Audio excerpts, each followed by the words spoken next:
My name is Yvette Davis. My title is Reverend. I am originally from Long Island, New York. I have lived in Pennsylvania now for about 20 years. I currently work for Dickinson College. I'm the director of the Popel Shaw Center for Race and Ethnicity, and I am part of the Office of Equity and Inclusivity there.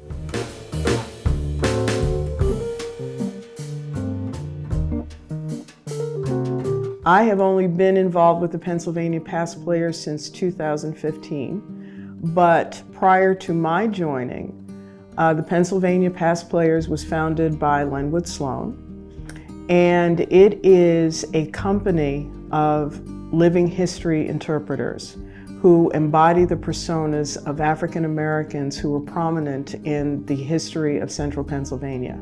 There were a company of about a little over 20 past players. They were somewhat multicultural in the sense that there were Black personas, there were white personas, and I believe that there were even Latinx personas. And the Pennsylvania Past Players traveled across central Pennsylvania and beyond.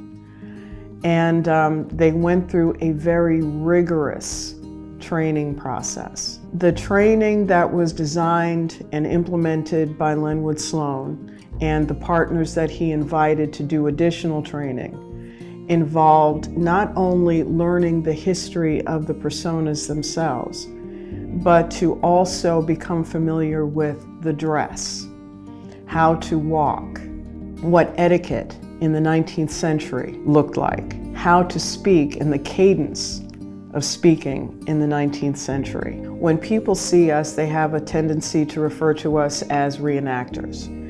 And reenactors are essentially repeating the same scenario over and over again. Living history interpreters are embodying a persona, and we are actually living in their context, in their time period. It's all extemporaneous. So we do not have any pre-written scripts. And considering the diversity of themes of all the events where the Pennsylvania Past Players appear, it would be extremely difficult and time-consuming to have written scripts that we'd have to rehearse. So we are constantly studying. We are constantly receiving information about our time periods, our context during those time periods, as well as what was going on in the United States in those points in history. So we essentially, when we say we embody, we really are embodying our personas, and we are putting ourselves in their places during those periods of time, during those particular events. So in 2015, the 150th anniversary of the Grand Review celebrating the U.S. colored troops from the Civil War was commemorated. And at the time, I was the pastor at Grace United Methodist Church, right up the street here. And Mr. Sloan had approached me about the possibility of hosting some of the events at Grace United Methodist Church as part of the commemoration. When Mr. Sloan spoke with me about that, I said, absolutely. However, there is a condition. I have to be in costume. Mr. Sloan assigned me Harriet Smith, which I feel was a great choice, even though she's very obscure. Harriet Lee Smith was the first first lady of Mount Zion African Methodist Episcopal Church in Columbia, Pennsylvania. And the church was founded by her husband, the Reverend Stephen Smith. She was born enslaved. And when Stephen Smith purchased his freedom, he also purchased Harriet's freedom, and they were married the same year. And Stephen Smith was a prolific entrepreneur. He was extremely wealthy. And in his time, he actually became the wealthiest man in America, not just the wealthiest Black man, but the wealthiest man in America. And eventually she started her own oyster house. And the two of them ended up having homes and businesses in Columbia, Pennsylvania, Philadelphia, Pennsylvania, and they had a summer home in Cape May, New Jersey. We were at the very bottom of social scales. We were property. We weren't even considered to be human. We were 3/5 of human beings. And look at how we not only overcame our oppression, but how we fought for the liberty of other folks. And we were able to be self-sustaining and teach entrepreneurship, education, the value of the vote to future generations.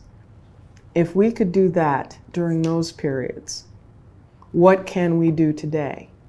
As a woman character, I have had to learn how to walk in a petticoat. I have had to learn how I am to hold a man's hand when we are walking down the street. I have had to learn how to use my fan to communicate different things, because that's how fans were used by women, to communicate to their spouses and to communicate to others, whether they are interested in the conversation, whether they're getting bored, whether it is time for them to just walk away or leave the space altogether. I had to learn very, very quickly, first of all, how to walk in a hoop skirt without looking like a walking bell. I had to learn how to stand up and sit down in a hoop skirt. Seems like it might be an easy thing. What's the big deal? It's a big deal. The other thing I had to learn was the cadence when I spoke, because I'm from Long Island. So I have a tendency to either speak very quickly or with a Long Island accent. So I had to learn how to speak more slowly, the way a pastor's wife of the 19th century would have. As long as we're embodying our personas, we remain in our personas.